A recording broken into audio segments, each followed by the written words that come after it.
Students, आज class 10 का जो टॉपिक है वो है ट्रायंगल।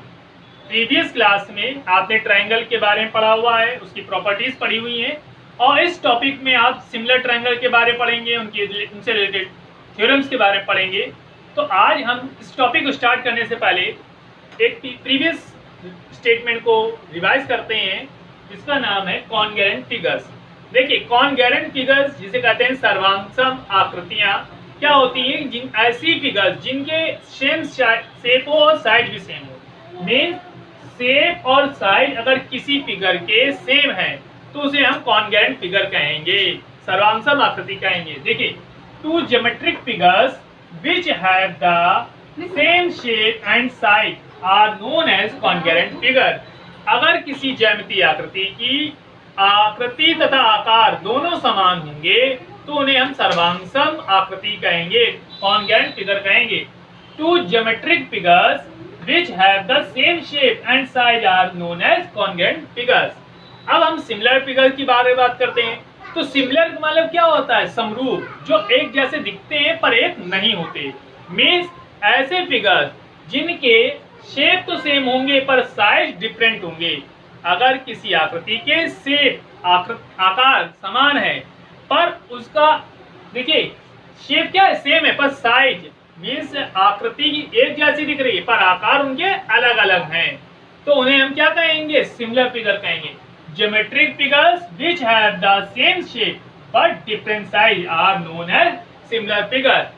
जो ज्यामितीय आकृतियां होती हैं इनमें शेप क्या होगा? समान, आपका आकृति समान होगी पर आकार क्या होगा? अलग अलग होगा, छोटा बड़ा कुछ भी हो सकता है, पर वो होंगे एक ही चीज को, एक ही फिगर को रिप्रेजेंट कर रहे होंगे, उसे हम क्या कहते हैं? Similar figure. यहाँ एक चीज ध्यान रखिएगा कि two congruent figures are always similar. दो सर्वांगसम आकृतियां क्या रहेंगी? सिमिलर भी होंगी, but two similar figures need not be congruent. पर यह आवश्यक नहीं है कि दो जो सिमिलर फिगर्स हैं वो कॉन्गेरेंट भी हों। ध्यान रखिएगा, दो कॉन्गेरेंट फिगर सिमिलर हो सकते हैं पर दो सिमिलर फिगर कॉन्गेरेंट हो यह आवश्यक नहीं है। एक एग्जांपल कुछ लेते हैं हम, जिसको ध्यान समझिएगा। Any two line segments are similar. देखिए, एक छोटी लाइन ले ली, एक बड़ी लाइन ले ली, दोनों लाइनें हैं तो क्या होगा? शेप सेम हो सकता है पर साइज क्या होगा? अलग अलग। लाइन है रिप्रेजेंट कर रहा है पर दोनों के साइज देखिए अलग अलग है, एक छोटी है और एक बड़ी है। Any two equivalent triangles are similar. Equivalent means समरूप, एक जैसे बिल्कुल, जिनकी साइडें क्या ट्रायंगल की इक्वल होती हैं। तो एक छोटा ट्रायंगल लिया, एक बड़ा ट्रायंगल लिया, एक छोटे ट्रायंगल लिया इसकी सभी साइडें इक्वल है, और एक बड़ा ट्रायंगल लिया जिसकी सभी साइडें क्या है? इक्वल है। दोनों कैसे हैं? सिमिलर है, पर दोनों ही की शेप तो सेम दिख रहे हैं क्योंकि दोनों ट्रायंगल हैं, पर साइज क्या है? अलग अलग। इसके बाद मैंने एक एग्जांपल और लिया है कि any two squares are similar. Square है, चारों साइडें इक्वल होंगी, तो एक स्मॉल स्क्वायर लिया, एक बड़ा स्क्वायर लिया। ये छोटा स्क्वायर है, इसकी चारों साइडें सेम है, और ये बड़ा स्क्वायर इसकी चारों साइडें सेम है। मींस दोनों शेप तो दोनों स्क्वायर के हैं पर उनकी साइज क्या है? अलग अलग। ऐसे ही एक और एग्जांपल मैंने लिया है एक सर्कल का। Any two circles are similar. देखिए, एक छोटा सर्कल है, एक बड़ा सर्कल है, दोनों सर्कल शेप में हैं, आप दोनों ही सर्कल की आकृतियां हैं पर उनके साइज क्या है? अलग अलग हैं। तो हमारा जो फर्स्ट टॉपिक है उस टॉपिक में हमें सिमिलर फिगर के बारे में पढ़ना है। तो जो सिमिलर फिगर है वो क्या होते हैं कि ऐसे फिगर जिनके शेप क्या होते हैं? सेम होते हैं पर साइज अलग अलग होती हैं। अब देखिए, similar polygon. Similar polygon mean बहुभुज। पॉलीगॉन मीन्स क्या होता है? बहुभुज, समरूप टू बहुभुज। Two polygons having the same number of side are said to be similar. दो बहुभुजों को हम समरूप कहेंगे। दो पॉलीगॉन अगर सिमिलर होंगे तो कब होंगे? If their corresponding angles are equal. यदि उनके क्रमागत कोण क्या हो? बराबर हो। दो पॉलीगॉन सिमिलर होंगे उसके लिए दो कंडीशन है। नंबर एक कंडीशन है कि उनके करस्पॉन्डिंग एंगल्स क्या हो? इक्वल हो, क्रमागत कोण बराबर हो। And the length of their corresponding side are proportional. और उनकी जो भुजाएं हैं, कौन सी भुजाएं? करस्पॉन्डिंग क्रमागत भुजाएं हैं, उनका जो अनुपात हो वो बराबर हो। अगर दो पॉलीगॉन सिमिलर हैं तो इसका मतलब है कि उनके करस्पॉन्डिंग एंगल इक्वल होंगे और करस्पॉन्डिंग साइड्स का जो रेशियो है वो भी इक्वल होगा। ठीक, if two polygons A B C D E, हमने एज्यूम कर लिया है कि दो पॉलीजॉन है, एक है A B C D E and P Q R S T are similar, दोनों सिमिलर हैं, तो उसको सिमिलर है तो उसको कैसे रिप्रेजेंट करेंगे? पहला पॉलीजॉन ये सिंबल बनाया, दूसरा पॉलीजॉन, इस सिंबल को जो हम कहते हैं सिमिलर का सिंबल है, इस similar to means A B C D is similar to P Q R S T, जो ए बी सी डी है वो P Q R S T के समरूप है। अब इक्विलैंगुलर ट्रायंगल्स मीन्स होता है ऐसे ट्रायंगल्स जिनके एंगल इक्वल हों। Two triangles are said to be equiangular if corresponding angles are equal, अगर किसी भी दो ट्रायंगल के क्रमागत कोण बराबर हो, मीन्स करस्पॉन्डिंग एंगल्स इक्वल हो, इक्विलैंगुलर ट्रायंगल कहलाते हैं। अगर कोई ट्रायंगल जिसके करस्पॉन्डिंग एंगल क्रमागत कोण बराबर हो तो उसे इक्विलैंगुलर ट्रायंगल कहते हैं, क्रमागत। ठीक, अब देखिए सिमिलर ट्रायंगल। अब सिमिलर ट्रायंगल क्या होगा?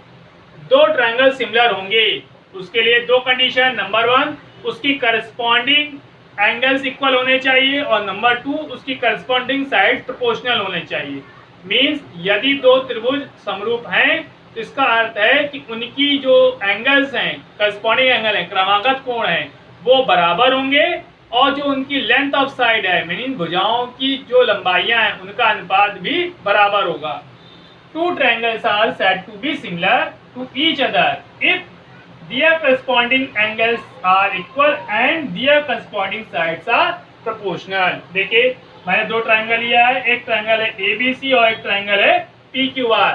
तो ABC और PQR में देखा हमने कहा कि एंगल A एंगल P के इक्वल है, एंगल B एंगल Q के इक्वल है और एंगल C एंगल R के इक्वल है। तो और जो साइड है AB और PQ का जो रेशियो है वो साइड AC और PR के रेशियो और BC और QR के रेशियो के इक्वल है। देखिए एंगल A एंगल P के इक्वल है, एंगल B एंगल Q के इक्वल है, एंगल C एंगल R के इक्वल है और उनकी करस्पॉन्डिंग साइड क्रमागत भुजाओं AB upon PQ, AC upon PR और BC अपॉन QR का रेशियो भी क्या है? बराबर है, इक्वल है। तो ट्रायंगल दोनों कैसे हो गए? सिमिलर ट्रायंगल हो गए। तो आपने पहले टॉपिक में इस सिमिलरिटी के बारे में पढ़ा है, अब हम इसकी एक्सरसाइज पढ़ते हैं। चलिए देखते हैं। अब देखिए एक्सरसाइज 6.1। 6.1 में पहला क्वेश्चन है fill in the blanks using the correct word give in bracket. Bracket में दिए गए शब्द में से सही शब्द लिखिए। पहला है ऑल सर्कल्स आर, कॉन्ग्रुएंट होगा कि सिमिलर होगा? अभी मैंने बताया कॉन्ग्रुएंसी के लिए सेम साइज सेम शेप होना चाहिए, मीन्स साइज और शेप दोनों समान हो, आकृति और आकार दोनों बराबर हो। और सिमिलरिटी के लिए जरूरी क्या है? शेप सेम हो पर साइड अलग अलग हो। तो जब ऑल सर्कल है तो कोई सर्कल छोटा होगा, कोई सर्कल बड़ा होगा। देन ये किस चीज को रिप्रेजेंट कर रहा है? सिमिलरिटी को। तो ऑल सर्कल्स आर सिमिलर। ठीक, अब सेकेंड पार्ट है ऑल स्क्वायर्स आर। अभी स्क्वायर की बात कर रहे थे तो स्क्वायर में छोटा स्क्वायर भी हो सकता है, बड़ा स्क्वायर भी हो सकता है, मीन्स साइज कुछ भी हो सकता है, बस शेप्स दोनों क्या होंगे? स्क्वायर होंगे। तो ये भी क्या होगा? सिमिलरिटी का सिमिलर। इसके बाद थर्ड ऑप्शन है all fill in the blank triangles are similar. अभी मैंने आपको बताया था थोड़ी देर पहले कि किस तरह के ट्रायंगल सिमिलर हो सकते हैं, जो क्या हो? आइसोसेलेस हो कि इक्विलेटरल। देखिए इक्विलेटरल ट्रायंगल होगा तो सिमिलर होगा क्योंकि उसकी करस्पॉन्डिंग एंगल्स भी इक्वल होंगे और करस्पॉन्डिंग साइडों का रेशियो भी क्या होगा? इक्वल होगा। देन ऑल इक्विलेटरल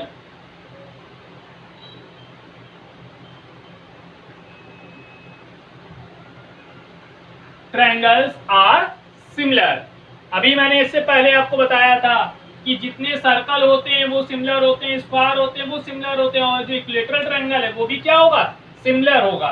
फिर two polygons of the same number of side are similar. अभी इसके लिए भी कंडीशन बताया था कि दो पॉलीजॉन सेम साइड के होंगे तो वो कैसे सिमिलर होंगे? इफ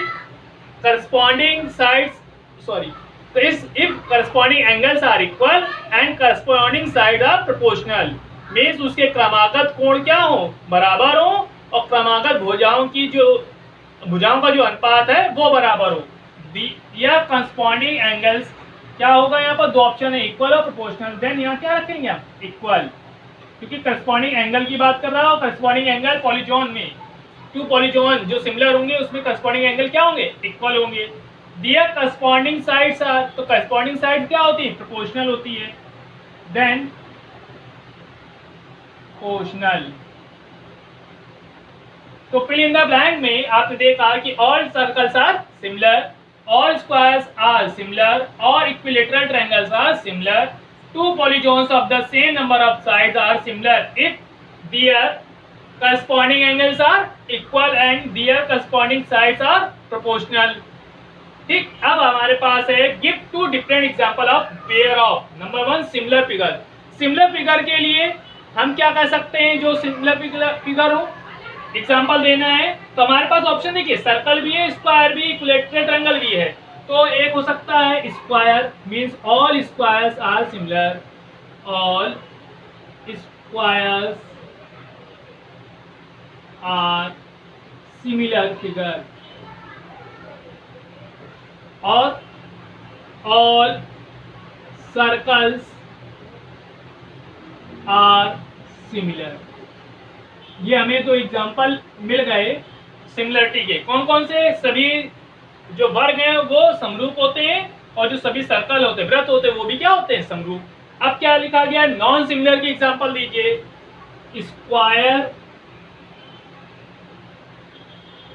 एंड ट्रायंगल, देखिए दोनों फिगर अलग अलग हो गए, तो स्क्वायर और ट्रायंगल ले सकते हैं। ऐसे ही सर्कल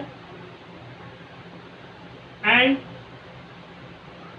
क्या ले सकते हैं हम, सर्कल के साथ हम पॉलीजोन भी, कोई भी पॉलीजोन ले सकते हैं, या हम लिख देते हैं ट्रायंगल। ट्रायंगल ना लेते हैं, क्वाड्रिलेटरल ले लेते हैं,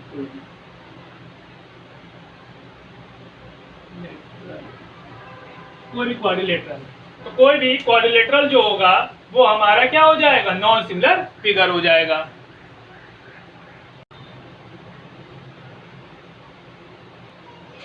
अब देखिए question number 3, state whether the following quadrilaterals are similar और नॉट। हमको बताना है जो क्वाड्रिलेटरल दिए गए हैं वो सिमिलर हैं कि नहीं। तो आपको पता है कि दो क्वाड्रिलेटरल तभी सिमिलर होंगे जब उसके करस्पॉन्डिंग एंगल इक्वल होंगे और करस्पॉन्डिंग साइड का रेशियो क्या हो, इक्वल हो।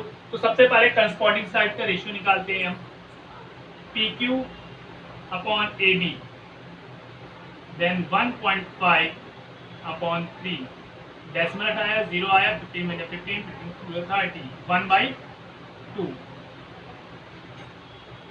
QR upon BC, then 1.5 upon 3, ये भी आएगा आपके पास 1/2।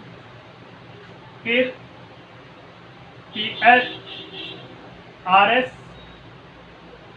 अपॉन CD 1.5 अपॉन 3, ये भी आया 1/2। इसके बाद PS upon AD, then 1.5 upon 3, 1/2। आपने देखा कि PQ upon AB equal to QR upon BC equal to RS upon CD equal to PS upon AD। But क्या बट, देखिए ईच एंगल ABCD के इक्वल है, पर यहाँ पर 90 डिग्री नहीं दिया गया कोई भी angle. Then angle P does not equal to angle A, angle Q does not equal to angle B, angle R does not equal to angle C, और angle S does not equal to angle D। तो लिखेंगे since both quadrilateral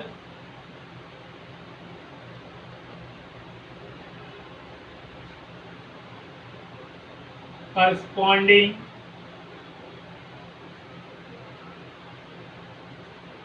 sides are same ratio, but corresponding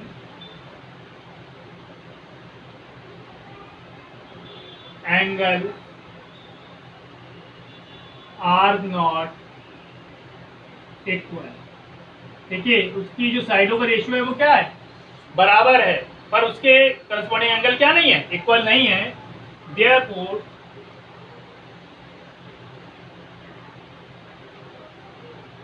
quadrilateral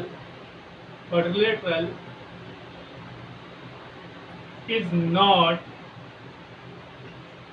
similar। जो चतुर्भुज हैं वो समरूप नहीं है। देख लीजिए